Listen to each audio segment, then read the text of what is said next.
4 minutes after 10 is the time, and you can tell I'm bright-eyed and bushy-tailed at the moment because I am coming up with questions to ask you that only bear a passing resemblance to events in the news. What is a housing shortage? How could anybody have grown up in this country over the last 30 years and still end up, never mind a Home Secretary, still end up subscribing to the view that cannabis is some sort of dreadful scourge that must be expunged from our society? And anyone who's been to university in the last 30 years can perhaps tell me what on earth everybody's getting so frightened about. The Daily Mail is having the mother of all fits of the vapours at the moment. I've been thinking about this a bit. I've been thinking about what do you do if your entire business model depends upon telling people to vote for Brexit, telling people to vote for Boris Johnson, telling people that Liz Truss is okay, demonising Labour politicians at every turn. What on earth are you left with? Even the festival of Brexit is in the dock today because it attracted approximately 1% of projected visitors. Now, relatively speaking, and in the broader context of Brexit, 1% is a spectacular success. I would say the festival of Brexit has done better than pretty much any other consequence of Brexit that you might be able to think of. But what on earth are you going to turn your attention to next? If you've sold these cons, if you've sold these appalling disasters to the country, if you're in journalism, if you are the Daily Mail or one of its sort of multiple acolytes, what the hell are you going to do next? You bear responsibility for every catastrophe that's unfolding in this country at the moment, whether it's labour shortages, whether it's the crumbling NHS, whether it's the economic disaster in which we find ourselves. Everywhere you turn, it's all your fault. It's all on you. The Boris Johnson cheerleaders, the Brexiteers, the Trussonomics fans who were coming out of the woodwork even 3 weeks ago to describe that appalling budget in the most glorious of terms. I guess the death penalty.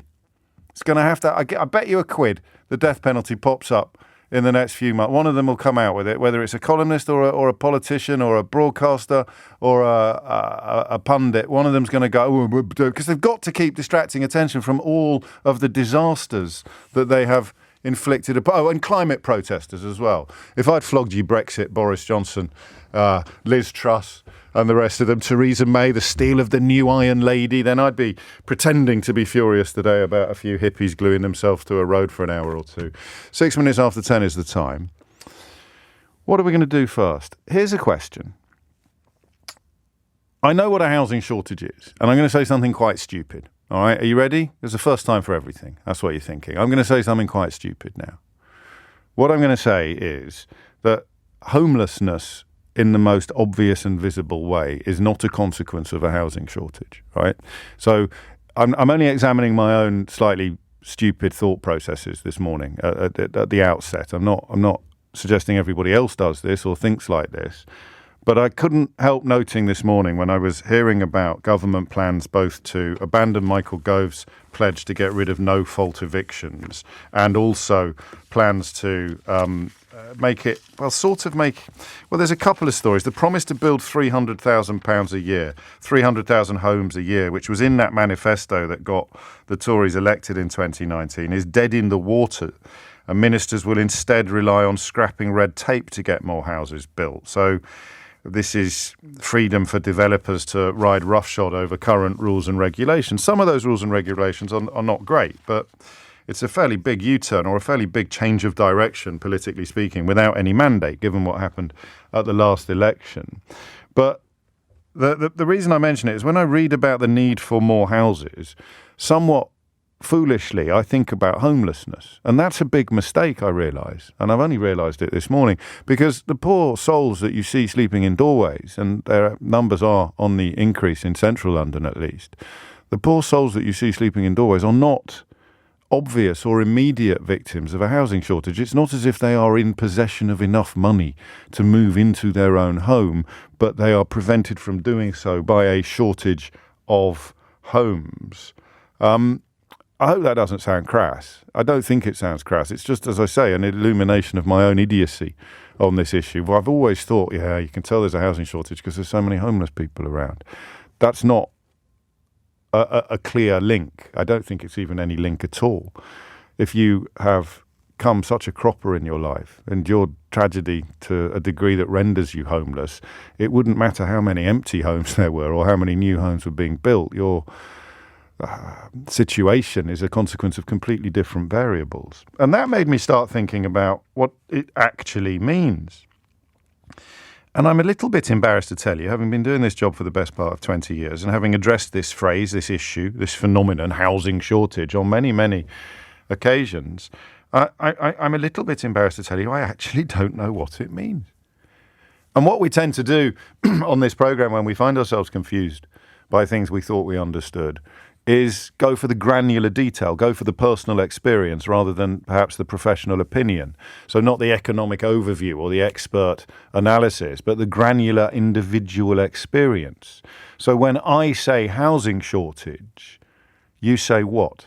0345 606 0973. And by that I mean, what does it mean in your family or in your life? What does housing shortage mean in your family or your life? And I don't know what the answer to that is going to be. What is the impact upon your existence, your family's existence, that is affected by a shortage of homes, a shortage of houses? Hit the numbers now, you will get through. And I really need your help with this because I can speculate a bit and I will, but I don't know. I do know that the idea of building 300,000 homes a year was both politically and economically attractive. I don't fully know why the government is now abandoning it. Similarly, most people, when new developments are planned, most people in the area have objections. The idea that those objections are going to be diluted or dismissed is going to be bad news for an awful lot of people. It was it was in 2017 that Philip Hammond, remember him, unveiled this pledge, and Boris Johnson put it in his manifesto. I know what you're thinking. If Boris Johnson said it, then it almost certainly wouldn't be true. But he did say, continue our progress towards a target of 300,000 homes a year by the mid-2020s, which means they can't officially scrap it, but a government source has told the Daily Telegraph it's now dead in the water. Councils will not be held to task over whether they meet it. So, I mean, it's unlikely to get better anytime soon, and seems certain to get worse. There is a feeling that it is unrealistic to scare councils into building houses. Well, why wasn't it unrealistic in 2017 and 2019 and even 2020? I don't know. We'll have a look at that. We'll have a look at the politics of it. It's going to be environmentally damaging, but some of the things they'll scrap will almost certainly be looking... I've got a frog in my throat. I wonder if you can tell. I do apologise. I might start doing vocal warm-ups. I'm getting old now. I had blood pressure tests at the doctor's yesterday. Flying colours, since you ask. But I wonder whether I should do you think I should start doing vocal warm-ups before I come on air? I sort of just towards the end of Nick's show, you might hear me in the background go la la la la la la la la la. Brrr. She sells seashells on the seashore. I don't know, but they might just get the old throat up and running before the light comes on. I've noticed in recent weeks, I'm increasingly saying stuff to you that I probably should just be saying off-air to my colleagues. But I like to feel you're part of the team. I like to feel that we're all one big mid-morning family here on LBC, and that you take an interest in my travails just as I take an interest in yours. And today, it's your situation, your relationship with property that I am interested in. What does the phrase, the phenomenon, the reality of the housing shortage mean in your life? Okay, so, oh no, thank you. People pointing out I usually start wearing a scarf in the studio at this time of year, don't I? That's correct. I must dig that out. Don't know where it is. So, I would imagine that there's too many people in your home, but you can't move because of costs, and costs are linked to supply, and restricted supply with high demand drives costs up. And we all know somewhere in our waters that the property prices in this country are ridiculous, even as we quietly congratulate ourselves, if you're lucky enough to be on the ladder, about how much our property has gone up by in the last number of years, whatever it may be. So one area is going to be overcrowding, and I want to know what that's like. Or stuck in rental. That's not quite housing shortage, though, is it? One of the big penny drop moments I've had when discussing property with you over the years is this. We talk about younger people in particular not being able to afford to buy a house. But the way the economy and the sector has been structured under 12 years of Tory rule is that they can afford to buy a house. They just can't afford to buy it for themselves. Post-financial crisis, and certainly post-2010, young people on good salaries are buying houses for their landlords. So their landlords have got the capital to put down a deposit and secure a mortgage, and the young people are paying the mortgage for them. They just haven't got the time, the space, the cash to accrue a deposit for themselves in a way that when I bought my first house 22 years ago, my first property 22 years ago, it was a flat, not a house, I didn't need a deposit at all. In fact, I got a 110% mortgage. So they can afford to buy a property, just not for themselves. They can only afford to buy a property for the people who've already got several. And I'm not a lazy critic of landlords either. It's a perfectly viable economic decision that people have taken, and yet it contributes to a sense of housing shortage, even though it obviously doesn't contribute to a shortage of units, a shortage of properties. So you've got that, and then you've got people who are just stuck at home, stuck at mum and dad's. I mean, how long have you been there now? How long did you think you would be there when you decided we'll move back in with mum and dad and we will save up for a deposit, and then everything's gone south and you're still there and you're about to draw your pension? 0345 6060 973. You've raised 14 children in your mum and dad's house. That was not expected. But is that housing shortage or is that inflated housing prices? And apologies if this makes me sound even stupider than I'm sounding already, but are they actually two different things? Overpriced property bubbles, inflated property prices, and housing shortages are perhaps two sides of the same coin. In fact, they probably are when you think about it, because if there was lots of property around, then you wouldn't be competing to get the property that's available by sealed bids. Do you remember sealed bids? God, they're terrifying. It's nothing worse than sealed bids. Even if your sealed bid is successful, you spend the rest of your life wondering whether you've paid way over the odds for it because the second best bid was considerably less than yours. Again, skewed. Nearly said screwed there, which would have been probably just as accurate, but skewed completely towards the idea of driving prices up all the time. 10:16 is the time. The phone lines are open. It's a phrase we use all the time. Your humble correspondent, that's me, me, doesn't quite know what it means, but today together we'll find out. It is 19 minutes after 10, and I think we'll just combine Idiot's Corner now briefly with that question about what on earth are these people going to tell you to get angry with next? The people that brought you Brexit, Boris Johnson, Liz Truss, Trussonomics, all of the economic disasters that are currently engulfing us, labour shortages, energy costs. You're 12 years in charge, cheered along at every stage by an utterly sycophantic Tory media, and what are they going to tell you to get angry with next? Well, here's Mark in Norwich. He's talking about the housing shortage. He says, there's not a dinghy shortage, is there? And again, with Idiot's Corner, there's always a slim chance someone's trying to be funny as opposed to being unwittingly idiotic. But I'm fairly confident Mark's in the second category. Anyway, housing shortage doesn't mean anything to me or you, but get real, mate. You know what housing shortage means.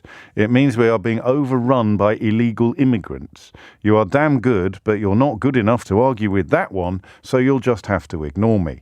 So have fun asking a question that you already know the answer to, says Mark from Norwich.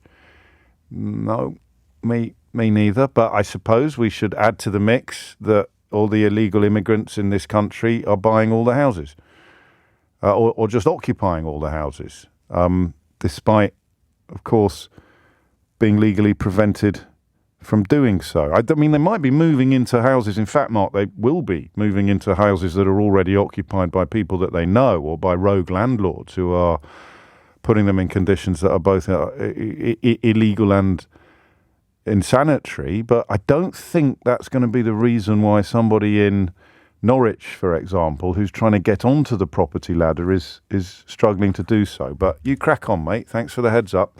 Stay away from scissors. Tom's in High Wycombe. Tom, what would you like to say? Oh, hi, James. How you doing? Pretty good, mate. I'm genuinely confused by this. Did my voice go weird then? No. Oh, because I push. I'm on wheels. I'm on wheels in the studio, and sometimes I push my chair back from the desk, and then you said, "How are you doing?" I was waiting for you to start talking, and I have to come back at speed. So I thought it might have done one of those, almost like a fade-in type effect. But carry on. Yeah, no. So the word that comes to mind from the question you're saying is monopoly, really. And I was going to give you an example from exactly where I'm stood right now. I've been working on a site in my hometown for coming up to 3 years now. Crikey. And when the original spec was made to build the property, there's just over 200. It's about 4 tower blocks. That they were all going to be social housing and affordable housing. Right. Excuse me, I'm a bit under the weather today. Oh, be careful.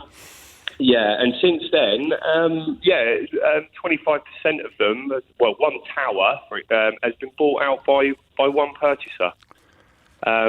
And Crikey. that, for me, is just a perfect example of, where we're at, really. And how?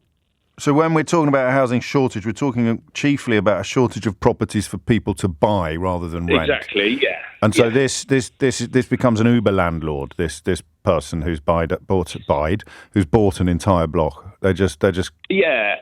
And I mean, the callers that were talking on Nick's show earlier as well, I mean, 1 or 2 or 3 properties, and they're finding it more difficult to do that. But that's because they have mortgages on it. And I can only assume that the person that's bought these, 25% is a cash buyer and bought the lot up. So, because if there's no money to be made on buy to rent, then, it's just going to be simply a return on capital. So you could buy gold bullion, you could buy shares, FTSE 100 shares, or you could buy a tower block in High Wycombe.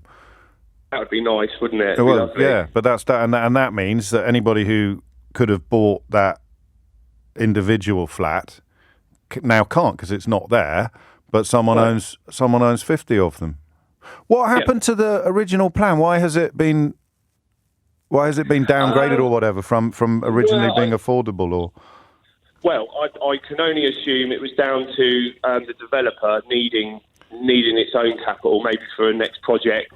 But also the restrictions must have been relaxed as well. There must have been a deal somewhere with the council or someone who said, actually, you can take your foot off the pedal on that as well. You don't have to build affordable housing. And if it's not affordable, then it's much more susceptible to the kind of purchase you've just described. Yeah.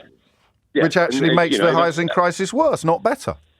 I mean, it's only 50 properties in a small town that I live in, but up and down the country, it all adds up. But that's 50 properties that are going to be inhabited by people who can afford to buy a flat, but they can't actually find a flat to buy. So now they're buying a flat for the corporate landlord instead. 50 flats, in fact. Yeah.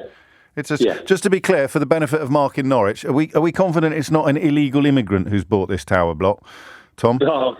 I'm pretty confident. You know what they're like, hopping out of dinghies and then heading up to High Wycombe to buy blocks of flats. They do it all the time. I read it in the paper.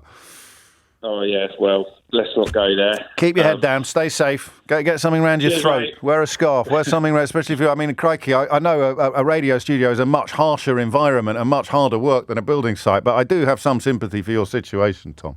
Max is in Kingston, housing crisis, what does it mean?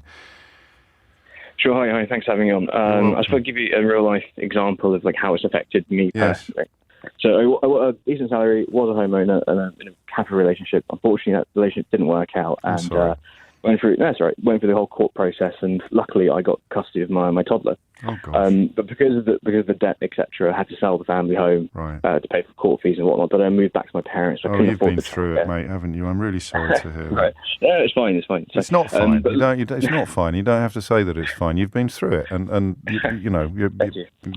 okay. One thing I'm happy about the Tory Lib Dem coalition back in the day. They changed the parental responsibility rule, so it actually 50 helped me out. Yes. But anyway, so I had to move back to my parents, who helped me out with childcare because it was very, very expensive where I was before. But even though I'm on a very good salary, the average rent near my parents was to help out with childcare is about £3,000. And even if you're looking at, there's lots of properties available. Actually, if you go to the local estate agent, so in order to get help with the childcare, that's the area you need to be in. Exactly. So unless your parents move to a cheaper area, you're kind of I'm a bit stuck. You're over a barrel there, aren't you? Over a barrel, and I'll be worse off because my entire salary would just go on food and childcare. Yeah. And because I earn a little bit too much, I'm not actually entitled to anything. Sure. So I'm a bit stuck, even as a single parent, which I was baffled by. But anyway, because you obviously in the past you were told that single parents had it easy. Yeah. But you were told that by the same people that told you Brexit would be brilliant, Boris Johnson was the Messiah, and that Trussonomics were the answers to all our problems, mate. Thank God they've been quiet now. Oh. So I mean, your listeners are already probably aware of this, but in London you've got a thing called permitted development anyway. So there's actually lots and lots of flats available. But if you go to these places, they're usually old office blocks where landlords don't want to pay business rates, so they quickly convert them into habitable properties, which they're allowed to do. But once you turn to it, they're not very good quality. You wouldn't want to raise a child in this. We're going to be seeing a lot more of that, I think, under this plan to cut red tape and cut regulation. So you're renting now, or you're in your mum and dad's? No, I'm living with mum and dad, and I'm looking around to rent. Because my daughter needs a space. She's getting older, but I've looked. You've got the normal bog standard.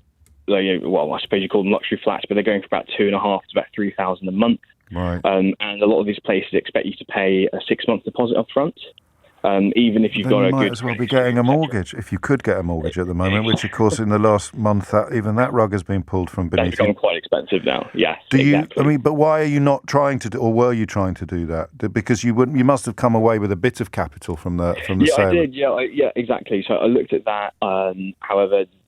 It'd be quite expensive on the mortgage, and I've got other expenses because I'm still paying off legal fees, etc. Oh dear.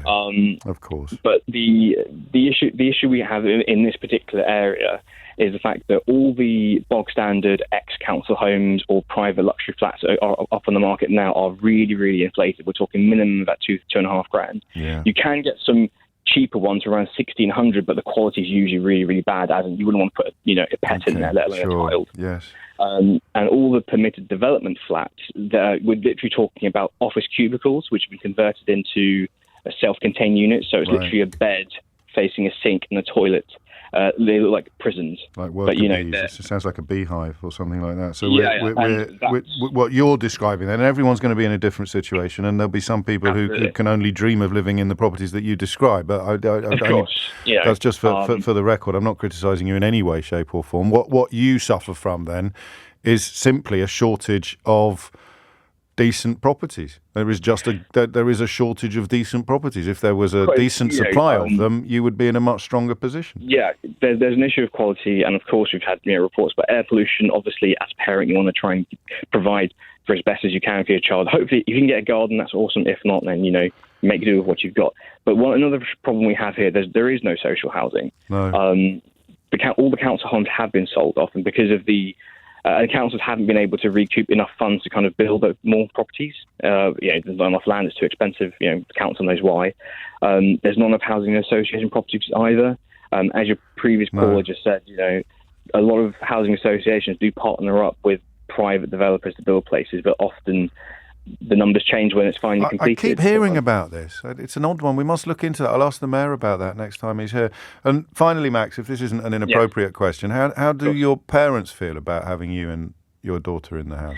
Well, they're happy. They're really happy we're here. They love having a granddaughter, but I want to move out because I want some privacy myself. But I'm grateful for obviously having parents, because some people don't even have parents to support them. No, I think we all walk a tightrope with conversations like this between acknowledging that we are luckier than some, while also acknowledging that we are, in a situation that is suboptimal, and that if the politics had been played differently over the past 12 years, we'd be in a better position than the one we are. I just wondered. I always think of my late dad, who I know would be absolutely delighted for either me or my sister to move back home, but would pretend he wasn't. Being a sort of Yorkshireman, he would have had great fun moaning about it with his tongue firmly in his cheek. 10:30 is the time. Dominic Ellis is here now with your headlines. 34 minutes after 10 is the time. You know what my brain's like. Sometimes I can't quite remember where I saw something, but I'm 99% confident I saw it. Suggestions that we should increase our own birth rate in order to deal with some of the problems that have been inflicted upon us by the people that sold you Brexit, Boris Johnson, Liz Truss, Theresa May, all of it. We're going to have to start having more babies to deal with it. I'm sure I've seen that in recent days. In fact, I'm sure I saw someone saying it's worked in Hungary. They've tried it in Hungary, which is about as close to a genuinely fascist state that Europe has seen since the Second World War, although Italy might be catching up again in that department sometime soon. It is bizarre, isn't it? The whole notion of what we're going to do about these problems, whether it's property or population. And if the population problem continues, will that have some positive impact upon the property problem? If there's a shortage of people in this country, which there is, looking at the labour there's a shortage of working people. Come on, James. Keep up. There's a shortage of working people, not even working age people, as we discussed yesterday, but working people. And that is obviously not the same as a shortage of property inhabiting people. 10:35 is the time. Mel's in Brockley. Mel, what made you pick up the phone? I wanted to discuss the very broken rental market in London. Yes. I think I've got a very unique perspective because my paid job is as a relocation agent. Oh, yeah. So basically, I get paid by large companies, it could be Facebook, Amazon, to find, when they relocate people to London, I get paid to help them find a rental property. Yes. So I have a very good insight. That's what I do on a day-to-day basis. So I've got, good knowledge of what's going on in the rental market from a tenant's perspective. I'm also a landlord.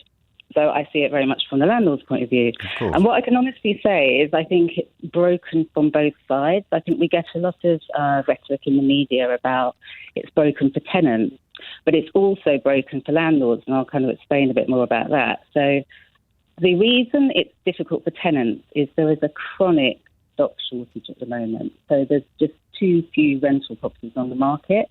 So what that's doing is pushing up the prices. You're getting, as you mentioned before, field bids, you're getting, best and final offers. And people are offering crazy amounts above the asking price just to secure a property.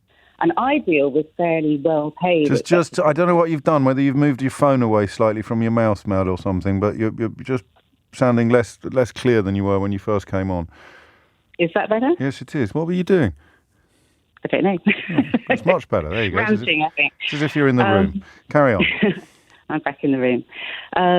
So there's a chronic shortage of stock.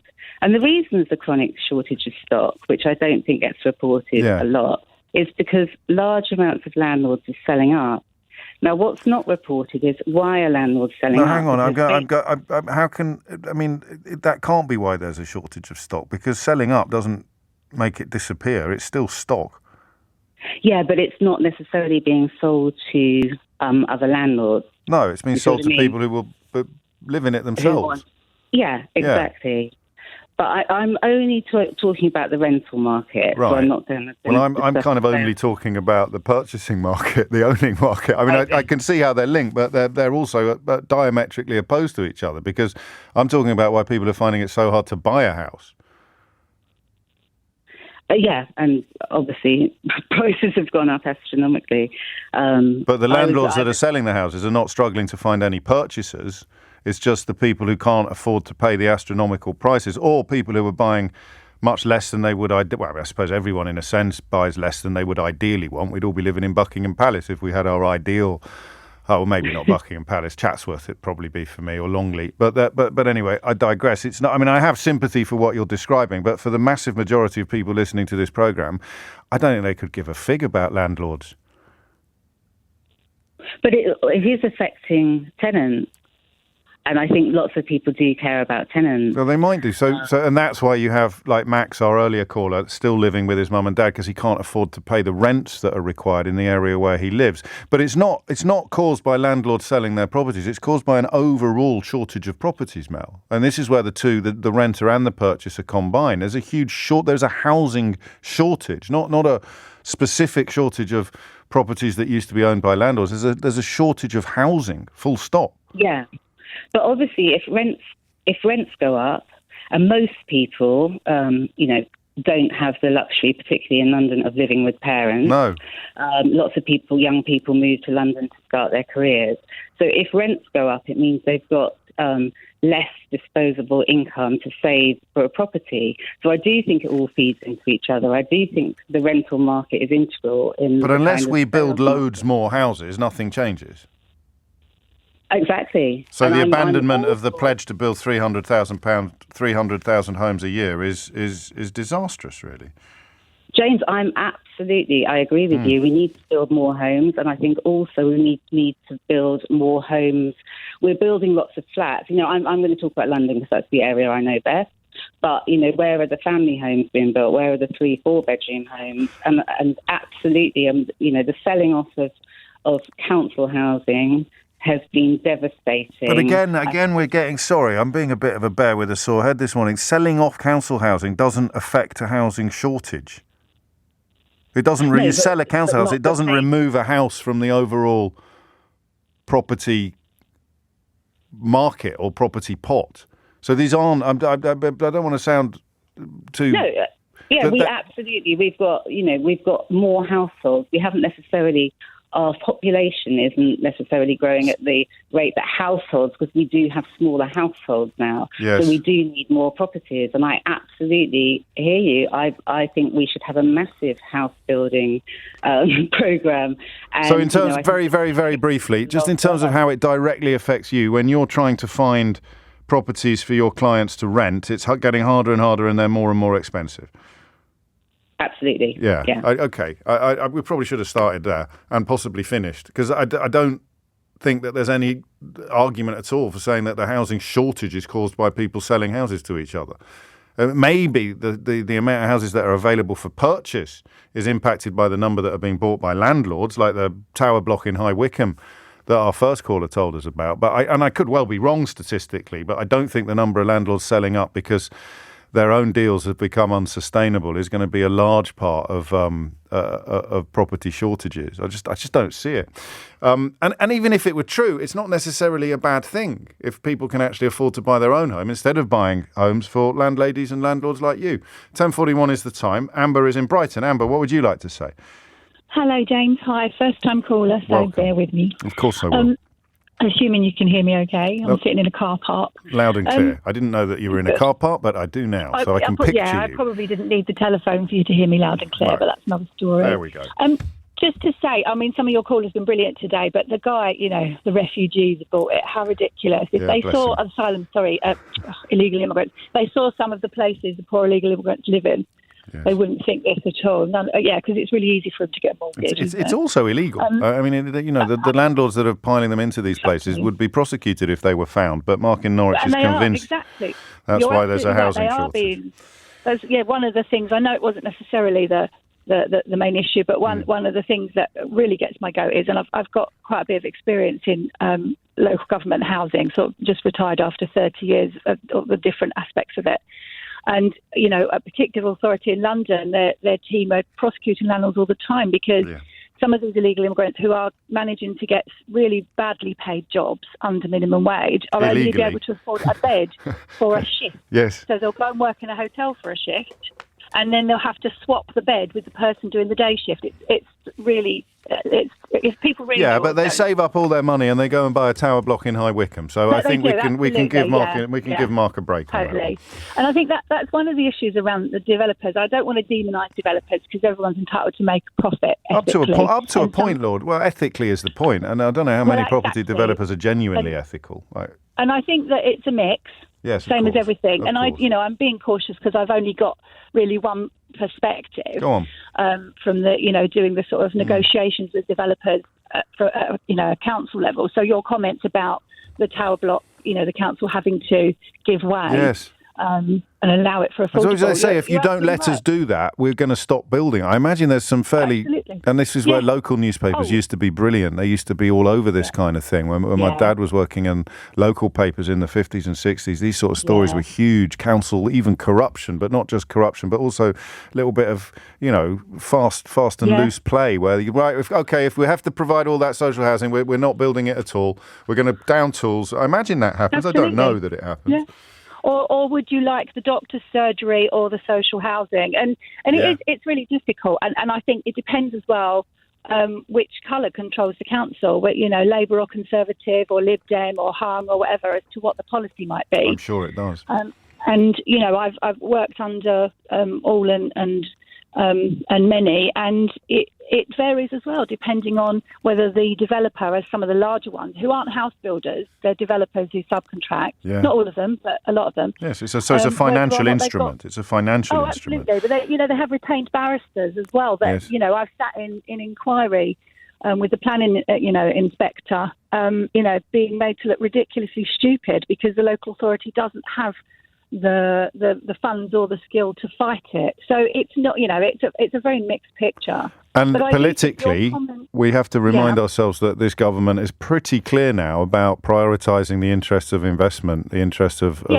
investors over the interest of everybody else. That's what their trickle-down nonsense is built on. So they're going to be doing even more. I mean, ideally, you'd have a leader, a mayor or a council who said, look, you're making a ton of money. Just spare me the nonsense about not being able to do this or not being able to do that. You signed up for it, you do it. If you don't, you give it over to us, or it's a penalty. I don't know. I'm being a bit naive, but I refuse to believe that we should be kowtowing to people who are going to be making gazillions of pounds on the development anyway.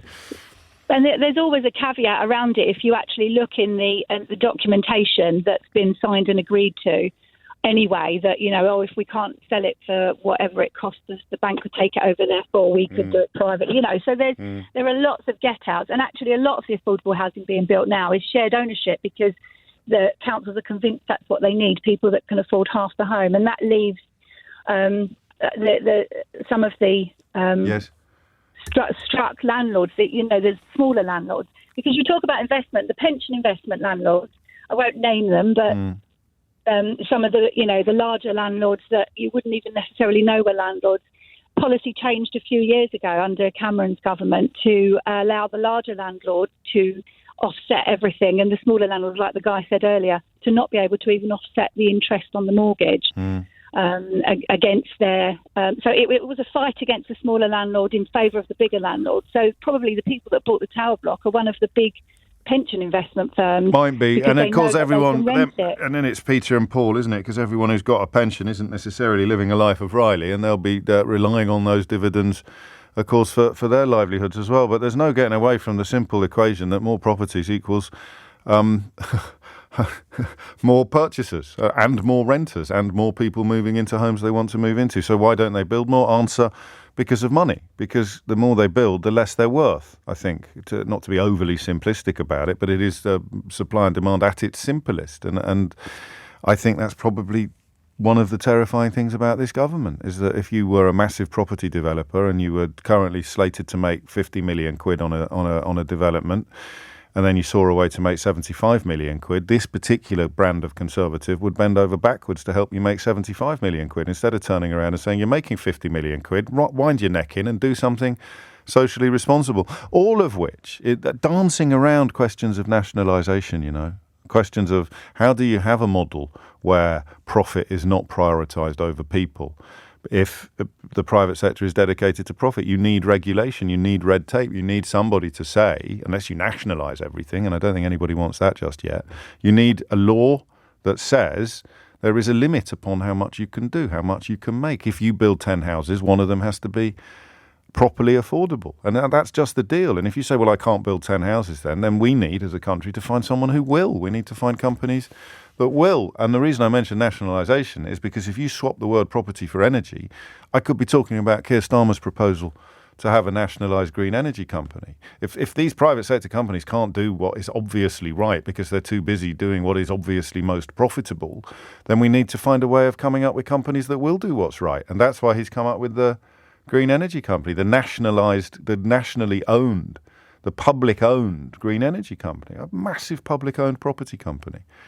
It's one of the uplifting things about Keir Starmer in the last few months is he does seem now to be actually contemplating these really big deals, these really groundbreaking ideas at a time when Liz Truss seems to be contemplating a sort of Silicon Valley type model of disrupting everything in the hopeful pursuit of profit, when all of the experts from the Bank of England to the IMF downwards tell us that the policies she's pursuing are not going to deliver any of the benefits that she describes or promises. And we're back to broken promises again. It's 10:48.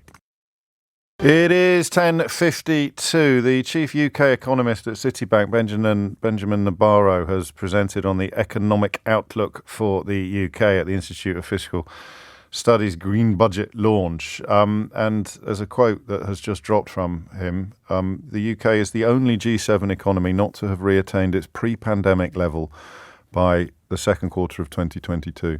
Stop talking the country down. Why would that be? What do you think the UK has done to itself that might involve hindrance to regaining economic performance comparable to pre-pandemic levels? Anyone off the top of your head, can you think of anything that we've done that no other country in the G7 or, for example, the world has ever done? Yeah. We imposed economic sanctions on ourselves. And all of the people that told you to do it, told you to vote for it, have lost absolutely nothing in professional terms. Not a single column, not a single programme, not a single broadcaster, not a single pundit. Still popping up on your tellies and your radios and in your newspapers all the time. The people that told you this would be sunlit uplands, that we'd all be better off, that the NHS would be improved, that the country would triumph. And I've said it before and I'll say it again. Give it another month, maybe by Christmas, and they'll all be telling you to stop talking about it now. Stop talking about that glorious victory that we secured just 6 years ago. Can we please all agree that we should pretend that it never happened? Because otherwise, how will I ever be able to show my face in public again? Wayne's in Kingsbridge. Normally talk to me about the hospitality sector. Today you're going to talk to me about property. I am indeed. Courtesy of my time of being on the town council for 6 years and sitting on the the planning committee for that entire duration. You're a dark horse, aren't you, Wayne, in Kingsbridge? You've got many strings to your bow, not just pizzas. Many. Stringy cheese is now my current, but we'll deal with many strings across the board. There is already a mechanism for affordable housing to be part of larger scale developments through something called Section 106 of the Planning Act. Okay. And this is a piece of work that's done between the applicant of the planning permission and the planning authority, typically a borough or district council. And in that document, it will be agreed across the table how many affordable homes of what size, and that's done based on the housing needs for that particular area, how many of which size will be affordable, and that'll either go off to the council or the housing association or whatever the system is in that locality. But it might also include a new park, a new school, a new doctor's surgery or whatever. There are companies out there. There's one that I know in particular because I've come across it multiple times in planning applications over the years. These companies work to create viability reports. And this one particular company that I know of was formed in 2011. Careful, I will not libel. No, but don't give me too many details then, because then they'll be because I don't know what you're going to say next. So just keep the provenance as vague as possible and tell me what they do, what you think they do. They boast about saving their developers money. Yeah. So we're to the tunes of hundreds of millions of pounds over the last decade or so. So we'll get you off the hook for that school, or we'll get you off the hook for that affordable housing. Yeah, that must be. I'm so unsurprised. If your profit drops below X%, contact us today. We'll make sure that doesn't happen. And we saw it when I was on the town council. We saw these master plans come through, or this first application would come through, and it would have four properties that are affordable, and then all of a sudden you'd get a variation on that application with this viability report from this company. Right. And it says, actually, if we do build those 4 affordable units on this site of 12, 13, 14, whatever number of houses it is, it will make this whole project unviable. Would you rather have open market housing so people can live in and have 4 affordable, or none at all? So how do we fix this then? How would you have fixed this if you'd been able to? Because I'd have thought, all right, you pay a deposit, and then you come back and tell me you can't do it, you clear off, we'll give it to someone else, we'll keep the deposit. And if you build it and you stick to the original terms, you get your deposit back. And I'll take £500,000 off you in the meantime. So in this local area in particular, we have it might not be as unique a problem as I think it is, but I know it to be a problem here, is that we do not, in our district council level, they are not meeting their housing needs and their building requirements set by law year on year. And so they go through a local development plan every 5 or 6 years, and they're still working on one that should have come into effect 3 years ago, 4 years ago, whatever it is. And it'll be completely out of date by the time it's published. And they've always been on the back foot on it. When I started at the town council years ago, the first meeting that I had was a master planning exercise, and in that big meeting, they were literally saying, well, that the council have not met their housing needs for years, and this is why we're putting this site here, and it's on green field, so it's not a brownfield site, and because they're not meeting their housing requirements, if a developer comes in with an application for a site that isn't an allocated site, they've not met their plans, and if they refuse it, the developer or the applicant goes off to the planning inspectorate. The planning inspector will go, well, hold on, council, you've not met your housing quota. Yes. You've not met the needs. So you cannot stop this because you are not working to actually fix the problem. Here's guys that are coming towards fixing the problem. And you Sorry. go. So this is how you dodge red tape, as they would call it, or environmental protections, as the rest of us would. We're going to run out of time. So a 106 can be overturned in court if the developers can persuade a court that they're not going to make enough money, is the bottom line. How do they get away with that? A couple of texters are asking. How because we have to have faith in the judges, don't we, or do we not? I mean... Well, it's like so much in this case. It's like tax. It's the people getting paid gazillions to find loopholes and to sneak through things, whereas the people who are getting paid, poachers are getting paid millions and gamekeepers are getting paid nothing. Absolutely. As your previous caller mentioned, councils do not have the money and the barristers on site to go, hold on a shilling, this is this and this. And it costs thousands, tens, hundreds of thousands of pounds to defend these things and win. And our local council has lost a couple, so they're running scared, and developers know this, so they just come in and go, well, there you go, that's what you're going to get. Yeah, and that again is, a fairly compelling case for needing more government, more protection, more law, more regulation, but we've got people in charge who insist that we need less government and we need to get rid of protections, regulations, standards, if you like, because, well, they like to call it red tape, but,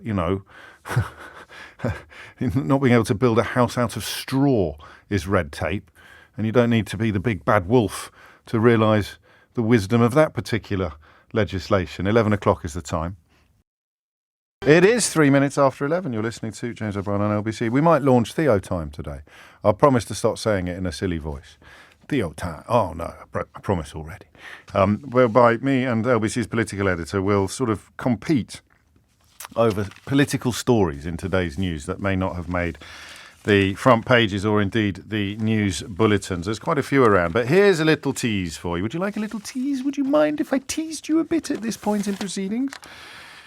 Why are online reviews of scented candles a cause for concern? This is a lovely story, actually. I mean, I say it's a lovely story. I don't know quite how the Daily Telegraph has managed to get 10 paragraphs out of it. But, it's a really, if you don't know the answer to this, you're going to be very cross with me when I forget to tell you the answer to this before the end of the programme. If I remember to tell you the answer to this before the end of the programme, you're going to join me in going, oh, blimey, that's amazing. Why are online reviews of scented candles... Don't ring in. Online reviews of scented candles giving a serious cause for concern. I'll give you a clue. Shall I give you a clue? Not for the first time. Not for the first time. I'll tell you what, I'll pop it right there in front of me, and then I may remember, because as you know, it is my tradition to completely forget these things after I've teased you with them. I do the hook. I do the hook, but I never deliver the punchline. But on this occasion, I've put it very prominently on my desk. So hopefully I will remember to tell you why online reviews of scented candles are a serious cause for concern. Clue? Not for the first time. I love this one. It's a proper riddle. 5 minutes after 11 is the time. Now, I think that was an astonishing hour, thank you. There's as many people waiting to talk as we actually managed to speak to. So that idea of trying to find the lived reality behind a sometimes confusing headline is I'm going to run with it. I want to do the same thing now because this is a really troubling story. There are two stories here that sit alongside each other in really sort of grim parallel. The number of care workers in England, I don't have the numbers for Wales, Scotland or Northern Ireland, but you have to presume the direction of traffic is going to be similar. The number of care workers in England has fallen for the first time, leaving more people without the support that they need. Unfilled care jobs have risen by 52% in a year. That's the fastest rate on record.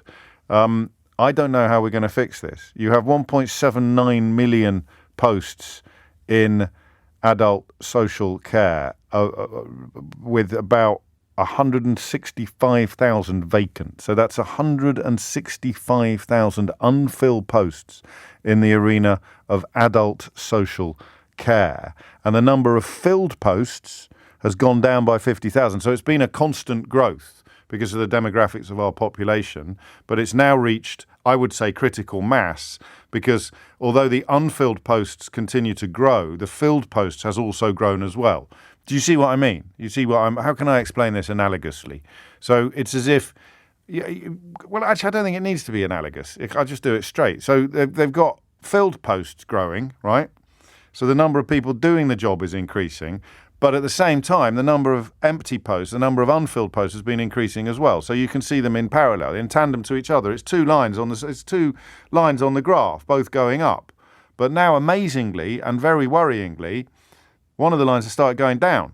It's becoming a bit of a theme for this government, isn't it? So now you've got the number of filled posts, the number of people actually doing the job has started to go down, while the number of unfilled posts is climbing at a record rate, which is disastrous on every imaginable level. And of course, it has impacts far beyond people who need care or families whose loved ones need care. Because I cannot see how you separate that story, which the BBC reports this morning, from this story in the Daily Telegraph, which tells us that record numbers of medically fit hospital patients are stuck in hospital. So if you can't find a care worker to look after you at home or to look after your mum at home, then your mum, potentially, I wasn't pausing for effect there, I was pausing for some tea. I've got a tickly throat today, I'm getting worried about it. I definitely haven't got COVID. It tests like it's going out of fashion in our house, but I've got a tickly throat, I might get the old scarf out. It was cold this morning as well. So the mum who is medically fit, ready to go home, but there's no care worker available to look after her, means that mum stays in hospital. And that, of course, blocks a bed that could be used, and indeed would be used, by someone who needs treatment. The Telegraph's analysis of NHS data shows that 6 in 10 patients assessed as well enough to leave are not being discharged. That's a record high. So there are two questions here. The first is, why are so many people leaving the care sector or not joining it in the first place? And there's a fairly obvious answer in the third paragraph of this story. You can get a better paid job in a supermarket at the moment. And the second question is, what's it like when your loved one is stuck in hospital? What's it like when your loved one can't come home? Not just for you as the loved one, but for them as the person stuck in hospital. I can't imagine it's preferable. I find that heartbreaking, the idea of people desperate to come home who can't, because there's a shortage of carers. And I'm getting increasingly conscious of this talking the country down narrative that's bound to gather pace as the architects of all the current catastrophes continue to insist that you look over there, look over there, some dinghies, or whatever it is that you're being distracted with. Cannabis, we must make cannabis a Class A drug, Suella Braverman came out with at the weekend. They have ushered in all of this. Highest levels of customer satisfaction, patient satisfaction the NHS had ever seen in 2010 when Cameron got in. All of these sycophantic newspapers and commentators just ushering through, waving through the most catastrophic period of political leadership any country in the civilised world has ever seen, arguably, and Truss is about to be even worse than Johnson. So the questions we used to ask were, for me, always built upon the premise that this was a temporary aberration. As a Brit, as a British person, I used to cover some of these topics thinking, oh, well, we'll be out of the woods soon, or the tide will come back in soon, or we'll be back up and running soon. I'm beginning to lose sight of that optimism. I really am. I'd love you to ring me now and tell me, oh, don't be silly, James, everything will be sorted soon. I'm beginning to see some of the damage that's been done to our country by these Conservatives as pretty close to permanent. You'd almost not want to be in opposition at the moment, because the mess you're going to inherit if you ever actually win a general election is going to be so complete and exacerbated at every turn by a population that is continuing to swill the Kool-Aid served up by Brexit con artists and racists, basically. So where does this lead? I mean, this is staggering. People can't leave hospital even when they're ready to leave hospital, because people are leaving the care sector at such a rate of knots. There are 165,000 vacancies in that sector alone. 165,000 vacancies. So let's get the phone lines open. 2 ways into it. What's it like to be stuck in hospital? Either you personally or someone you love. It must be so frustrating. And there's no criticism here. Just spare me the nonsense about, well, you should look after her yourself. You can't, because you've got to do 2 jobs to get the mortgage paid or to keep the kids in shoes. The cost of living crisis round the corner, energy bills knocking at the door. The idea that you can give up your paid employment to look after your own aged P is just, for many people, unsustainable. Unsustainable. But what's it like? How heartbreaking is it to know that your mum should be moving home again, but she can't because the care sector is in complete disarray? And then talk to me about the care sector. We do this quite often, and we possibly should do it even more often. Sheila Fogarty does it brilliantly, as you'd expect, magisterially. She also did that conversation that I alluded to earlier about a government minister encouraging people to have more babies. And I found the tweet. It was a Sun journalist who said, "Bonk for Britain. Cabinet Minister suggests women should get tax cuts for having children to encourage a baby boom and wean Britain off immigration. The scheme already exists in Hungary." If you are a racist, and this is relevant to the care sector, I'll tell you why in a minute if you haven't worked it out for yourself already. If you are a racist, the rhetoric you've deployed when pretending not to be a racist over the last few years is that we're full up, right? There's too many people here. That's why we've got to get rid of the brown people. We've got to get rid of the foreigners. There's too many. So how do you process the fact that the same people that flogged you that brand of racism are now telling you that we've got to have more babies in order to wean ourselves off immigrants? So we need more people. We've got to increase the birth rate in a country that you've spent 10 years insisting is already overstuffed with foreigners. Do you see how stupid it is to fall for racist rhetoric? You end up being made to look a complete muppet by the people who you thought were on your side. Right-wing media here, telling you that we need to have a Hungary style. I think the Nazis did it as well, for the record, but that doesn't mean that it is a Nazi policy. It's just a stupid policy. When if immigration is available, why would you be encouraging to have more children than they want to have? But here they are doing it, and presuming that all the people who've spent years saying, we're full up, we can't have any more people here, are now going to go, we need to have more babies, more British babies, red, white and blue babies. They're the only babies. It's just nuts.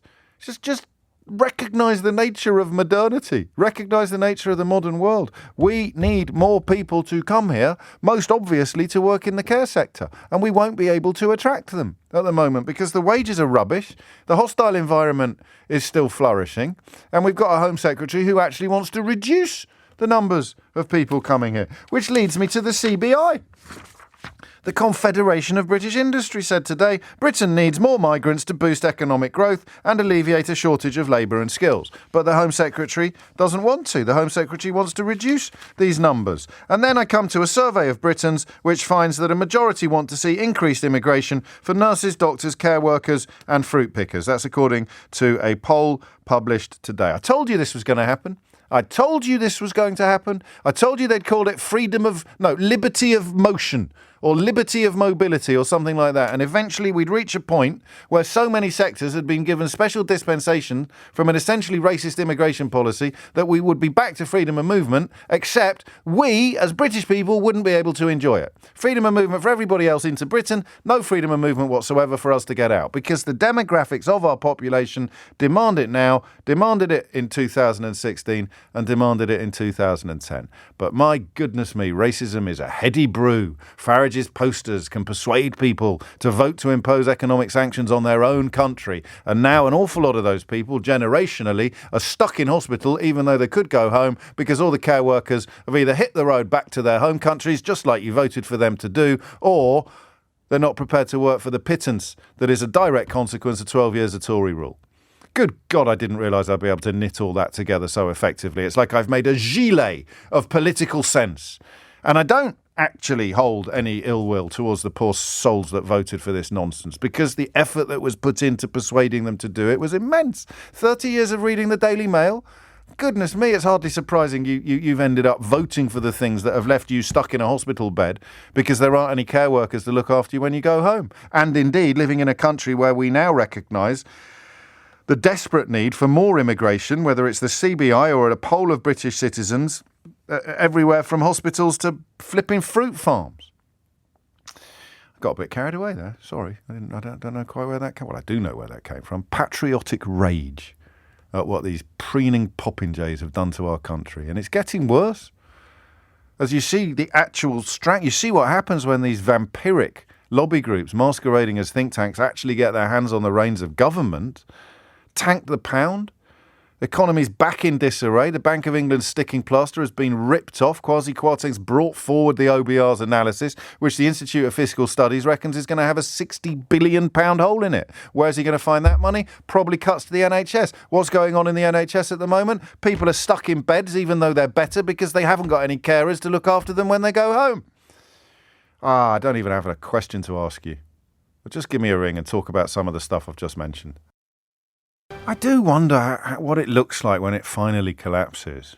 The tissue of lies, the balloon of bloviation that's been inflated in this country now for the best part of a decade.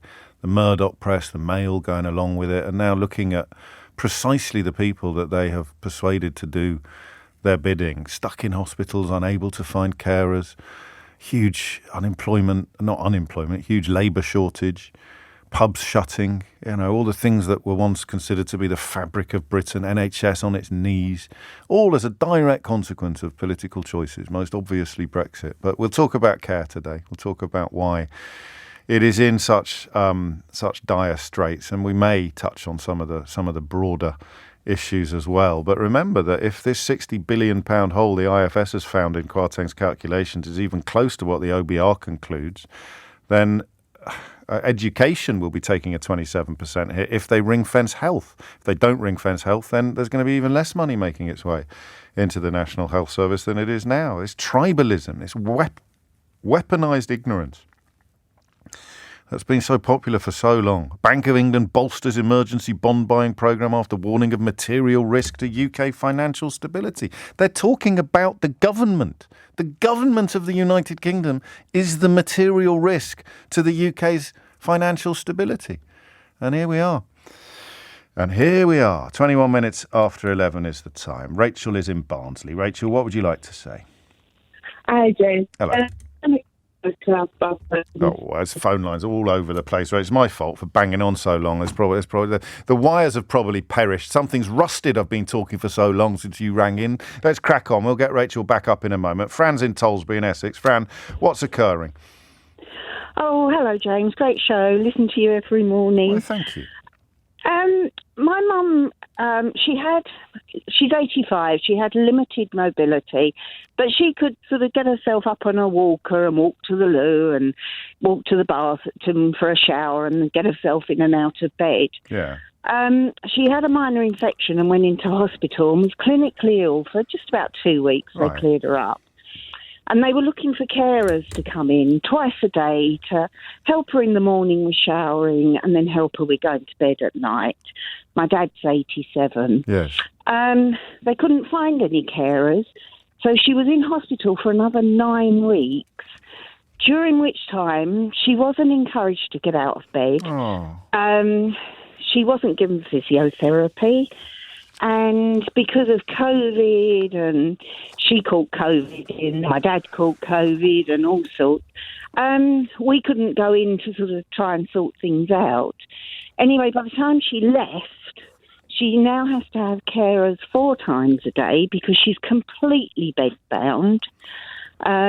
She's basically in a bed in her front room. Dad put the bed into the lounge so that at least she can watch the television and watch the world go by. Mm. And it's costing my dad nearly £400 a week for it. Oh, my days. And this is all because carers couldn't be found in the first place. We don't know all her for 100% certainty that 9 week stay in hospital is the cause of the decline. But I think most people would be very, very surprised if it wasn't, wouldn't they? Yeah. She's lost all her quality of life. Oh. It's awful to watch it. It really is.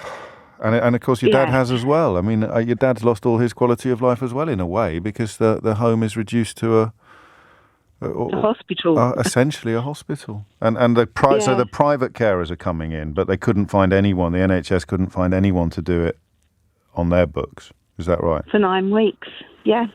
How was it explained to you? Because I have nothing but sympathy for the doctors and nurses dealing with this, and obviously they're suffering the same plight, different consequences of the same problem every day. But how did they explain it to you? It must break their hearts to have to say to you as a loving daughter that your mum can't go home even though she's better because we haven't got anyone to look after her.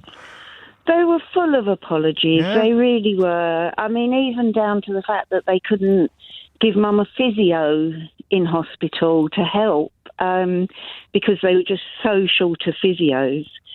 And the one that they had was off sick. And, yeah, they were full of apologies. It's not their fault. It is purely the situation. There isn't enough carers. There isn't enough staff in hospitals to ensure that people get out of bed every day and sort of sit because in the they're chair. they're running around doing even more important things, aren't they? And dealing with even more important duties. And at what point did you... I don't know quite what the word is, because I could get my head around a few days.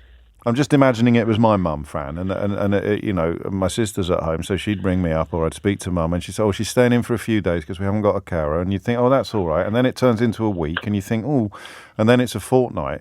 But at some point in that 9-week window, you must almost sort of throw your hands up in despair. We absolutely were. I mean, basically at the end, by the time we got towards the end, my dad was saying, "I don't care what it costs. Right. I will go privately. I want her home." Because looking after my mum is my dad's reason for carrying on, to be honest. Oh, bless him. And, you know, he's got his own medical issues, but he's basically fit. Yeah. And we just we insisted. A lot of the time we weren't allowed in because of COVID. I understand that.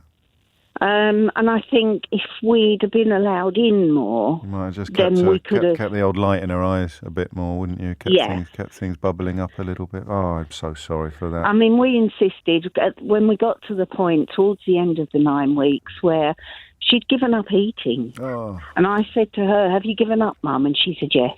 Oh, dear. And that was when we said, "No, this isn't going to carry on." My dad said if she's going to lay in bed, she might as well lay in bed at home where we can look after her and give her the food that she wants and her family around her. And has there been some improvement since she got home? I hope there has. There has been some improvement.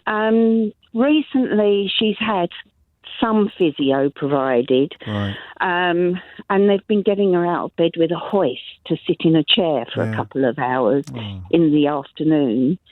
But the trouble is, they frightened her because they put her in the chair one lunchtime and then didn't come back in the afternoon because they were so busy. And they didn't come back till about 9 o'clock at night. So she was in the chair for 9 hours. And she was so uncomfortable, and it frightened the life out of her. So much going on. There's so much going on, isn't there? There really is. I mean, I can understand the carers that in the fact that my dad is there, so my mum doesn't go hungry. So they're going to prioritise people who haven't got anyone with them. It's a bit like being back in the hospital when they're going to have other things to do. There just aren't enough people to go round. We've got the number of people and the number of duties. It just doesn't compute, does it? And that's even including the private sector, Fran. I'm so sorry to hear that. I really am, and I don't know why, but I really empathise with you. I empathise with everyone, or I try to, but that one's really got me. Because I think we probably all close our eyes and imagine it happening to our mum and just what that would be like. And that 9-week wait is not the fault of any of the healthcare professionals, any more than the shortages in the sector are the fault of the healthcare professionals. And it is, I keep banging this drum, it's the fault of the people in charge. We're the 6th largest economy in the world. And the money is going to all the wrong places. And we've got a government now that thinks it's not enough money going to all the wrong places. We need to have even more money going to all the wrong places. And it doesn't just enrage, it upsets. It breaks my heart to see it and to hear it. Fran, thank you. And good luck, I suppose. The number you need is 0345 6060 973. We'll continue with this, but I am also going to do a quick catch-up with Theo Usherwood. So don't think that we are limited to the clock on this one. If there's enough people wanting to talk about it, then we will happily continue with it beyond 12 noon. But there are quite a lot of other stories around, although as you'll have noticed from my introduction this morning, I'm in one of those weird moods, like the kid in The Sixth Sense, with dead people, except with me it's links. I think everything's linked on days like today. Possibly because it is, I don't know that I've got a colander on my head or a tinfoil hat. I think it is all linked. This prioritisation of profit. We must do everything, whether it's property development, whether it's the social care, the number of hedge funds, not hedge funds. I forgot what the venture. No, what was? I forgot the phrase yesterday as well. I've forgotten it again now. I told you I was getting old. But the number of care homes that have been snapped up essentially by investors is off the scale as well. They just see it as an opportunity to make money, not as an opportunity to look after people. So once again, you find yourself thinking, but probably we should be stepping back now from the idea of making life really, really, really easier for the people with all the cash. But we've got a Chancellor and a Prime Minister whose only ideology seems to be that the easier you make it for the people with all the cash, the better the country becomes. 11:30 is the time. Dominic Ellis is here now with your headlines. 34 minutes after 11 is the time. I think tomorrow, it's PMQs tomorrow, isn't it? We're probably going to have a crack at the money stuff. Former Deputy Governor of the Bank of England, Sir John Geeve, has just suggested that the emergency action currently underway may be extended from this Friday to the October the 31st fiscal event, so when we actually see the OBR's calculations and Kwasi Kwarteng's quotes, plan end quotes, but make it clear that it's time limited. He says that the underlying move in the markets is linked to the mini budget. I really can't stress enough how incredible this is, to have all of the financial experts in the world queuing up to warn about financial instability and the Bank of England shoveling billions of pounds into the furnace in the hope of just keeping the pound more or less under control. And it's all a direct consequence of the mini budget. It's all a direct consequence of Kwasi Kwarteng's spoken policies. I'm going to talk to Rachel in Barnsley, and then I'm going to find out whether or not the new feature with Theo Usherwood, where we chew over a few of the political stories of the day, is going to last for more than one day. No pressure, Theo. Rachel, where were we? I just started. Carry on. I'm a care worker, or a core support worker, because I work with adults with learning disabilities. Yeah. And whenever care work is mentioned, it's always elderly care. But it's the same applies with adults with learning disabilities too. Of course. We've had people that we cannot let come home because we physically haven't got the staff available and to support them safely. We're currently just in a situation where we're on minimum staffing because there's physically nobody wants the job anymore. No, people want to come for an interview and then just don't bother coming again. But there's there are hardly any unemployed people out there. So I think that the problem you're facing is that they're not going to come and do what you do. They're going to go and work in a supermarket instead. It's not that they're staying at home twiddling their thumbs. Yeah, we're just not attractive enough. We're not paid enough. We're paid just over minimum wage, but that's because we've got a deal with our council where they pay £1 an hour over the minimum wage for every care worker in Barnsley. And it's still not getting the bodies. You're still competing with Sainsbury's and Morrison's and all the rest of them for Amazon. The job takes over. You need to be a certain kind of person. Like when I go to work at 10 in the morning, I finish at 10 o'clock the next morning. Wow. And that's an occasion. More often than not, I might be at work for 48 hours. Or it might be I finish at tea time the next day. Your family life doesn't exist a lot of the time. It takes a lot of goodwill from my husband and my children to accept that this is what happens and this is what it's a vocation for you then. It's a vocation. 17 years, so it really was. Because if it wasn't a vocation, if you weren't getting something out of it other than your wages, you wouldn't be doing it. You're doing it for different reasons. What would be the equivalent, Rachel, of the elderly patients being stuck in a hospital bed? How does the shortage of care staff impact upon the adults with learning difficulties, learning disabilities? A lot of people with learning disability have what we call pockets of support. They live independently in their own property, which then this means that they might have somebody for like 3 hours, one in the morning, 3 hours in the evening. If we can't provide that, or if somebody with learning disabilities being in hospital, their care needs will have increased. So we're then not funded for the extra hours, and we can't, even if we're not funded, we would put them in, but we physically don't have the staff available to be able to say, yes, we can provide this support for this person for 10 hours a day. So then it becomes it's unsafe. It's an unsafe level of staffing and we have to be honest and say, so we what can't happens to deliver that person then? Do they stay in their parents' home or something like that? A lot of the people that we support are now quite elderly as well. Yeah. So the parents aren't around, or the brothers and sisters. So where do they stay instead? I'm sorry, They stay in hospital. They either stay in hospital, or we've had a couple of occasions where we've been able to find alternative accommodation, which means then they have to move out of where they've lived for a long time and live with other people that they might not want to be living with. And this is the reality of it. This is the real. And I've been there 17 years. It's got progressively worse. Clearly it has. And COVID has impacted quite a lot. It's impacted on staffing levels quite a lot. Well, people left because although they lifted that mandatory, all of those bloody anti-vaxxers persuading people that they shouldn't get vaccinated have got all of this. This is on them as well, isn't it? As much as it's on the government. I mean, I had the vaccine and I was happy to have it. Of course you were. Fine, I had no issue.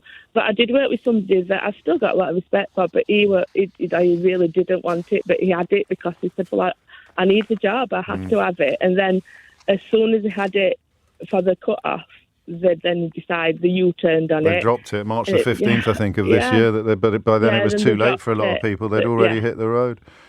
Yeah, but I know somebody that left her job because she just said, I'm not being told. Well, it's estimated that tens of thousands of people did, and they're not going to come back because they'll have all found probably better paid jobs in all the sectors that we've just touched on, that we've just mentioned. Thank you, Rachel. I mean, it's a tough one sometimes, working out how to walk these tightropes. I suppose I could spend my morning telling you to get cross about some environmental protesters who've glued themselves to a road for an hour or two, but this is the stuff that really matters. This is the stuff that's really important, but it's an unleavened diet. What else? Dinghies. Get cross about the people in dinghies. And woke academics, people who've never been to university, currently getting very cross about woke academics. And it's not hard to work out why, is it? 11:40 is the time. Theo Ushwood is here. Right. So, I mean, what do we? I mean, how much? So this is Theo time. No, is it? okay. So you have a choice. I'm going to give you a choice between. Shall we start with the Chancellor or Therese Coffey? Therese Coffey. Okay, because this morning on LBC, she made some. Supposed to be doing the stuff that people haven't heard about already. No, because I've got some more stuff that people haven't heard about already. Oh, go on then. Because I've just been, somebody in one of my contacts in Labour has very helpfully put together Therese Coffey's voting record and some of the benefits that she's claimed as a result, to try and understand why she might have made the decision that it was up for parents to decide whether they should be allowed to smoke in their cars with children or not. Yes. And of course, to remind you that back in 2015, it was a private member's bill from Alex Cunningham, the Labour MP, that banned smoking in cars with children. Now, to go back to October 2010, Therese Coffey actually voted in favour of a private member's bill brought by the Conservative MP David Nuttall to relax the smoking ban. In June of 2011, she voted against that private member's bill banning smoking in cars with children. In 2015, Liz Truss and Therese Coffey voted against plans for cigarettes to be sold in plain packaging. They were amongst... Oh, really? Yeah. They were amongst a number of Conservative MPs, more than a third of Conservative MPs, who voted against the measure brought in by none other than the Conservative Prime Minister David Cameron. Well, at least she hasn't made Therese Coffey Secretary of State for Health. No, but in April 2012, Therese Coffey received 2 tickets and lunch at the Chelsea Flower Show from a multinational tobacco company worth more than £1,100. And so, of course... Questions will be asked. There are questions. Moving on to Kwasi Kwarteng. And those Tufton Street lobby groups masquerading as think tanks have been shown to take money from tobacco companies as well. Yes. Some of them have. Moving on to Kwasi Kwarteng, he's appearing at the Treasury Select Committee at 2:30. This is probably going to be the news of the day. And of course, it comes after the Bank of England extended its scheme to buy government bonds in a move to try and calm the market, saying that there was a material risk at the moment. Of course, this comes after yesterday's news that government borrowing rose again to more than 4.5%. That's what government is spending in terms of servicing our debt. It's getting incredibly expensive. The Institute for Fiscal Studies has come out and said the Treasury needs to find £60 billion in savings if they want to balance the books. And so Kwasi Kwarteng has a choice. He's not got a huge amount of time to do it because he's brought forward the fiscal statement from November the 23rd to October the 31st.